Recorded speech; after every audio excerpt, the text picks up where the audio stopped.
దేవుని ఆరాధించువారు ఆత్మతోనూ సత్యముతోనూ ఆరాధింపవని రాయబడింది. దేవుని ఆరాధించే విధానం, దేవుని సంతోష గానంతో, ఉత్సాహగానంతో ప్రభుని చూడాలని ఒక ఆశతో మనం రావాలి దేవుని సన్నిధికి.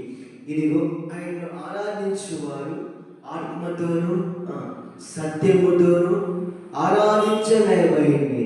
ఈరోజు నాకు ఆరాధన ఎలా ఉంది? దేవుని యొక్క మన యొక్క ఆరాధన వసిత ఎలా ఉంది? దేవుని ఆరాధించువారు ఆత్మతోనూ సత్యముతోనూ ఆరాధించాలని రాయబడింది.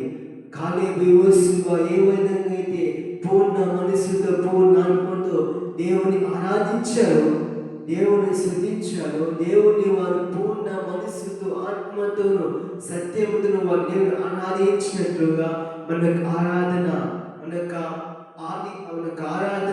మనకు ఆరాధ్యమైన దేవునికి అర్పించుకోవాలి. దేవుని ఆరాధించువారు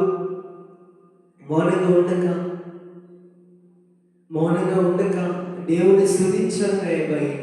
ఈరోజు నా దేవుని ఆరాధించే విధానం, దేవుని స్తుతించే విధానం సోమస్కరమైంది. ఈరోజు నా స్తుతించే యథార్థానికి సోమస్కరం.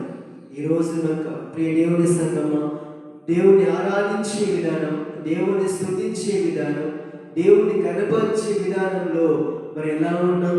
పూర్ణ మనస్సుతోను పూర్ణ ఆత్మతోను కాలేబు యోషువ ఆరాధించినట్లుగా, కాలేబు యోషువ దేవుని పూర్ణమైన హృదయంతో, పూర్ణ మనస్సుతో, పూర్ణ హృదయంతో ఆరాధించిన విధముగా మనము దేవుడు కూడా ఒక పూర్ణమైన విధేయత, సత్యముతోను ఆత్మతోను దేవుని ఆరాధించాలి.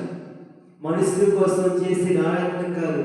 అందుకని ముఖస్థుతి తండ్రి దేవుని వాక్యంలో ఈరోజు నా మనుషుల కోసం కారణంగా బట్టి మనుషుల కోసం కారణం చేసే జీవితం, దేవుని యొక్క ముఖదర్శనం చూస్తూ ఆత్మతోను సత్యముతోను దేవుని ఆరాధించాలి. నా ఆత్మ మీ మధ్య ఉండేది కనుక భయపడకుండా దేవుని ఆరాధించలేకపోయింది కదా. ఈరోజు మన ఆత్మీయ జీవితంలో దేవుని ఆరాధించాలి. పూర్ణ మనస్సుతోను పూర్ణ ఆత్మతోను దేవుని సంపూర్ణమైన భక్తితో లోపముని జీవితం జీవించి ఒక పరిపూర్ణమైన సంపూర్ణమైన విధేయత కలిగి మనము దేవుని యొక్క ఆయన రాకలకు ఎత్తపడే వారికి సిద్ధపడాలి. అందుకని పూర్ణ ఆత్మతోను పూర్ణ మనస్సుతోను దేవుని ఆరాధించేవారు కావాలని దేవుని యొక్క ఉద్దేశం, దేవుని యొక్క సంకల్పం. అని ఆత్మతో ఆరాధించాలి, సత్యముతో ఆరాధించాలి, జీవంతో ఆరాధించాలి. దేవుని ఆయన యొక్క ఆశ, ఆయన యొక్క మనకు ఆరాధనకు ఆయన యోగ్యులై ఉన్నారు. ఆయన మనం చేసే ఆరాధన, మనం చేసే ప్రార్థన, మన జీవిత విధానం మనుషుల కోసం కాదండి. మనుషులు చేస్తున్నారు, మనుషులు మెచ్చుకుంటున్నారు, మనుషులు బాగుంటారు, మనుషులు ఆ యొక్క సన్మానాలు మనకు అవసరం లేదు. మనం ఆరాధించేది ఆత్మపూర్ణుడిని, మనం ఆరాధించేది సత్యవంతుణ్ణి, మనం ఆరాధించే జీవంగా దేవుణ్ణి, మనం ఆరాధించేది సృష్టికర్తను యేసును. అందుకని కాలేబు యోషువ అని పూర్ణ మనస్సుతోనూ పూర్ణ ఆత్మతోనూ వాళ్ళు ఆరాధించారు కాబట్టి వాళ్ళు కానాను దేశం చూశారు, వెళ్ళారు. మనం కనీసం పరలోక రాజ్యం వెళ్తున్నామా?